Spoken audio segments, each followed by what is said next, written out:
Down, down, Israel! Down, down, Israel! Up, up, Palestine! Up, up, Palestine! Up, up, Palestine! Up, up, Palestine! Free, free Palestine! Free, free Palestine! Free, free Palestine! Free, free Palestine! Free, free Palestine! Free, free Palestine! हम अपना अधिकार मांगते हैं, नहीं किसी से भीख मांगते। जी थोड़ा सा माइक से। नहीं किसी से भीख मांगते। हम अपना अधिकार मांगते। To the sea, Palestine, free, free Palestine, free, free Palestine.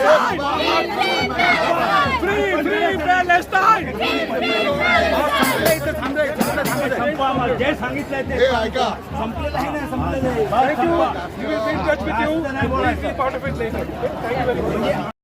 जमीन, अस्तित्व और जान को मिटाने की मुहिम है जो 7 अक्टूबर को हुआ, जिसमें 1200 इजराइल के नागरिक मारे गए।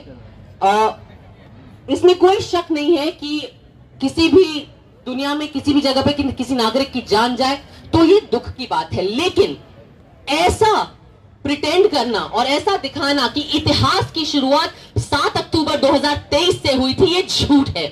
ये झूठ है और ये मक्कारी है, क्योंकि फिलिस्तीन के साथ जो हुआ है उसकी शुरुआत 2023 में नहीं 1948 में हुई थी। अगर आपको उन 1200 इजरायली जानों की बात करनी है तो आपको उन हजारों फिलिस्तीनी जानों की बात करनी होगी जो 1948 से मर रहे हैं। अगर आपको उन 200 हॉस्टेजेस की बात करनी है जो हमास के पास है, तो आपको उन 10,000 फिलिस्तीनियों की बात करनी होगी जिन्हें इजराइल ने किडनैप किया है और सालों दशकों तक अपनी जेलों में रखा है, बिना किसी ट्रायल के, बिना किसी चार्ज के।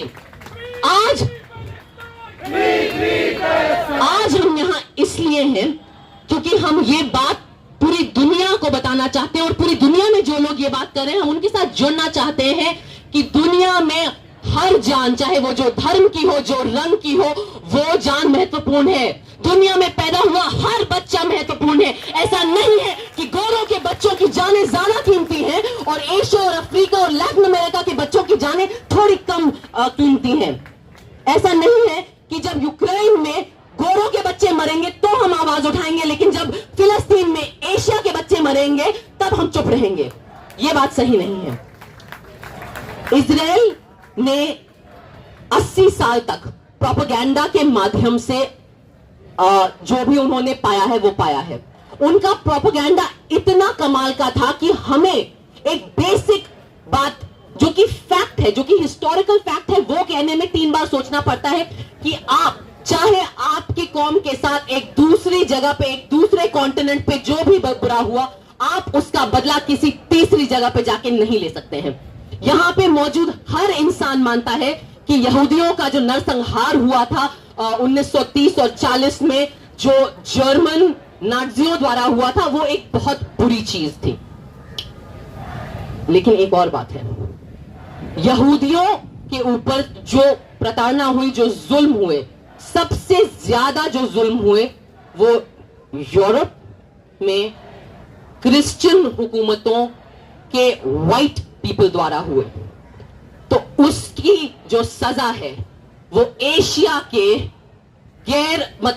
के फिलिस्तीनी जो एक ब्राउन एशियन पॉपुलेशन क्यों दे। बहुत सिंपल और बेसिक बात है। अब मुझे पता है कि ये लाइन जो है इसको बहुत ज्यादा हेडलाइनों में कंट्रोवर्शियल तरीके से निकालने की कोशिश करी है, लेकिन ऐतिहासिक फैक्ट को बोलना किसी धर्म के खिलाफ नहीं। अगर आप फिलिस्तीन का इतिहास देखें तो उस जगह पे यहूदी, मुसलमान और क्रिश्चियन पॉपुलेशन सदियों से रहे हैं और वो बहुत अमन चैन से रहे हैं। ये जो लड़ाई है ये एक यूरोपियन हिस्ट्री का कलंक है जो वो एक एशिया के देश पे ब्राउन लोगों के ऊपर आके धोने की कोशिश कर रहे हैं। ये बात करना एंटीसेमेटिक नहीं है, ये बात एक फैक्ट है। और 7 अक्टूबर के बाद जो गाजा के लोगों पे जो बर्बरता हुई है, जो जुल्म उन्होंने झेले हैं, जो नरसंहार हो रहा है, जिस हैवानियत और दरिंदगी के साथ इजरायली हुकूमत अपनी हरकतें कर रही है, उसने इजराइल के प्रोपेगेंडा का पर्दाफाश किया है। वो जूइश हॉलोकास्ट और यहूदियों का हिस्टोरिकल ट्रॉमा इस्तेमाल कर रहे हैं अपने जुल्म के लिए।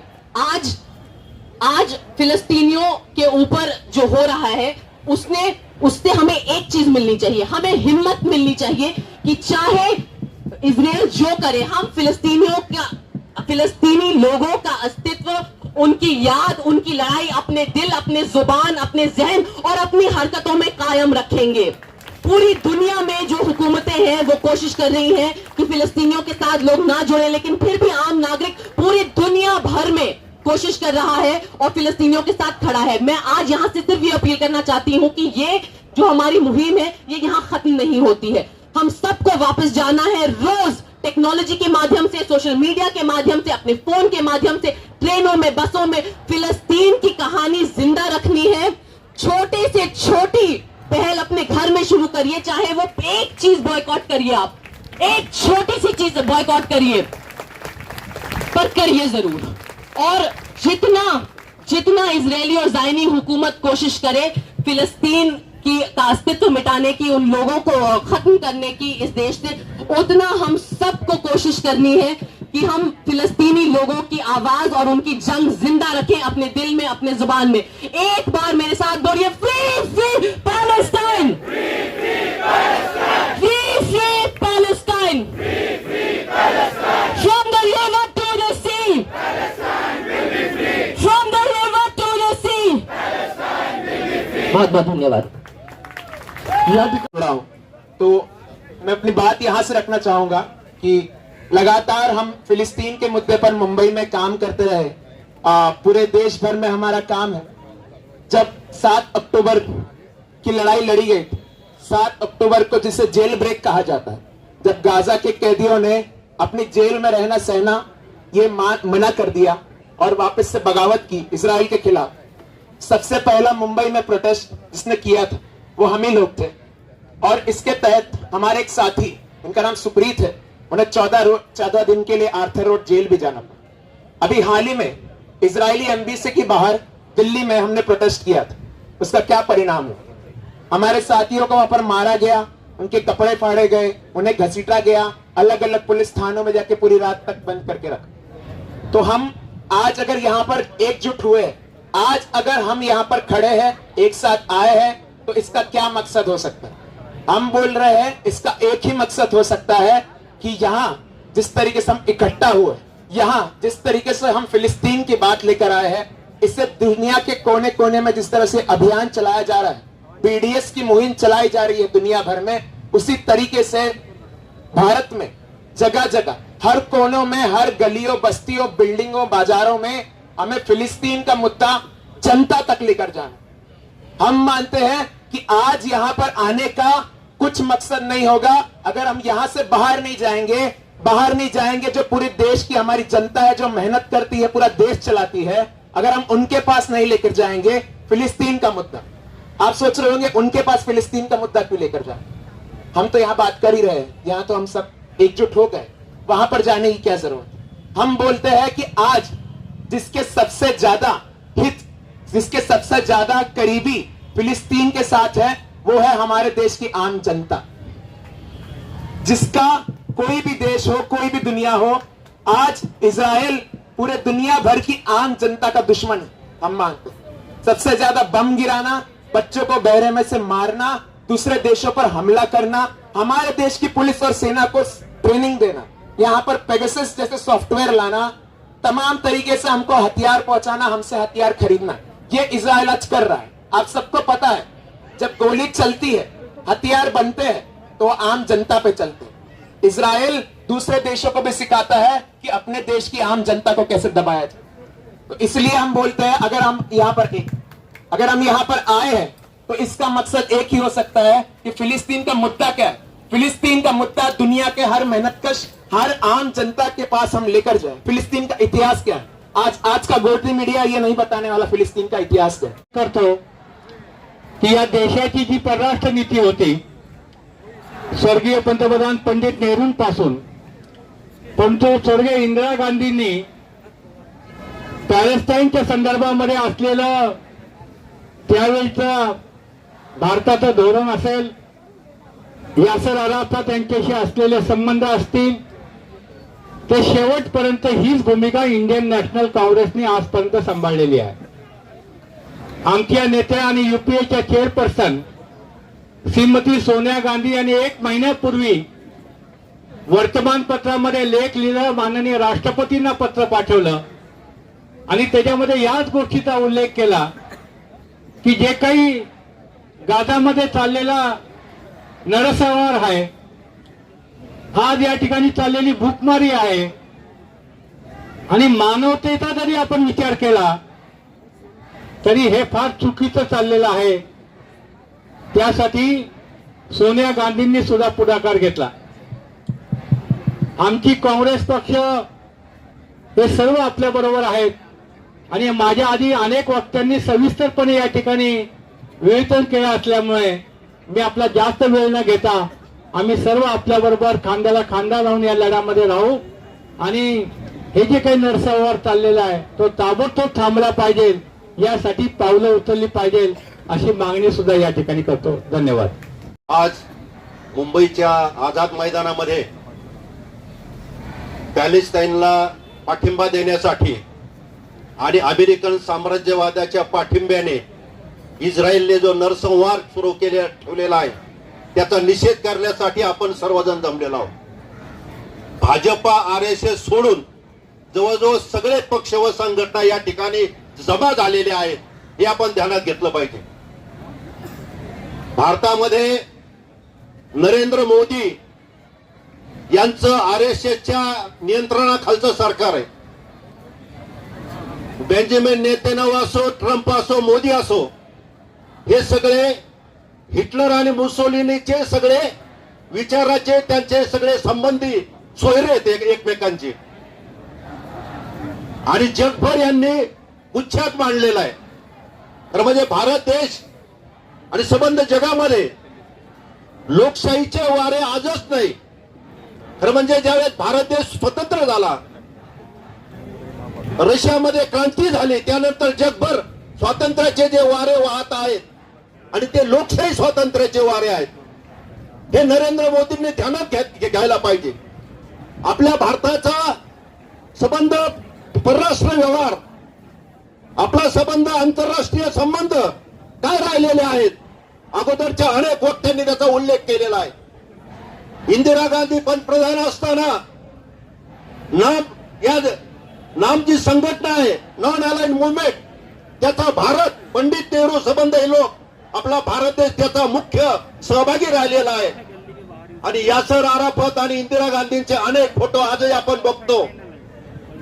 ही सगळी आठवण याच्यासाठी द्यायची, या स्वतंत्र भारत देशामध्ये मोदींचं सरकार आल्यानंतर आपली संबंध आंतरराष्ट्रीय जी नीती आहे याच्यामध्ये ट्रम्प यांचं ऐकून, अमेरिकन साम्राज्यवाद्यांचं ऐकून संबंध यांनी आपली वाट लावलेली आहे. अरे त्या ठिकाणी पॅलेस्टाईन मध्ये जो नरसंहार होतो, कोणताही मानवतावादी आणि ज्याच्या मनामध्ये असेल अशा प्रत्येक माणसाला हळहळ व्यक्त होते. आणि लहान लेकरं ते आपल्या आया बहिणी त्या ठिकाणी मारल्या जात आहेत, त्यांना खायला अन्न मिळत नाही म्हणून हजारो लोक मृत्युमुखी पडतायत. याच्यासारखा दुसरा कोणता या ठिकाणी घटना, आणि तुम्हाला या ठिकाणी अशा घटना होत असताना हे भारत सरकार त्याचा निषेध करत नाही. नरेंद्र मोदी, भारत देश तुमचा एकट्याचा नाही, या सर्व देशातली लोकसंख्या आहे, हे पॅलेस्टाईनच्या बाजूने आहे. म्हणून नरेंद्र मोदी यांनी भारत सरकारने इस्रायलच्या याचा निषेधाचा ठराव केला पाहिजे. कारण हा स्वतंत्र भारत देश आणि भारत देशाची एकूण संबंध या ठिकाणी पॅलेस्टाईनच्या बाजूने आहे. जगभर पॅलेस्टाईनला या ठिकाणी पाठिंबा देत असताना हे मोदी आणि त्यांचं सरकार ट्रम्प आणि त्यांच्या ताटाखालचं मांजर बनलेलं आहे. आणि म्हणून त्या ठिकाणी इस्रायलचा निषेध करत नाही आहे. सर्व लोकशाही जनतेचं भारताचं म्हणणं आहे की भारत देश तुमच्या एकट्याचा नाही, या ठिकाणी सगळे लोक या ठिकाणी पॅलेस्टाईनच्या बाजूने आज उभे आहेत.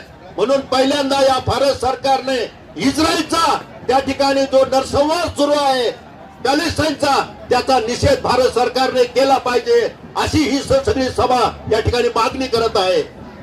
या ठिकाणी आपण बघितलं की या मुंबईमध्ये सर्व संघटना एकत्र आलेल्या आहेत.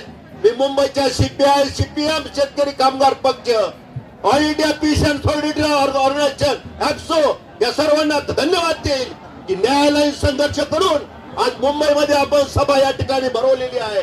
तर म्हणजे दिल्लीत सभा होते, जगभर सभा होते आणि मुंबईमध्ये या ठिकाणी सभेला परवानगी मिळत नाही, त्याचा निषेध सुद्धा आपण आज केला पाहिजे.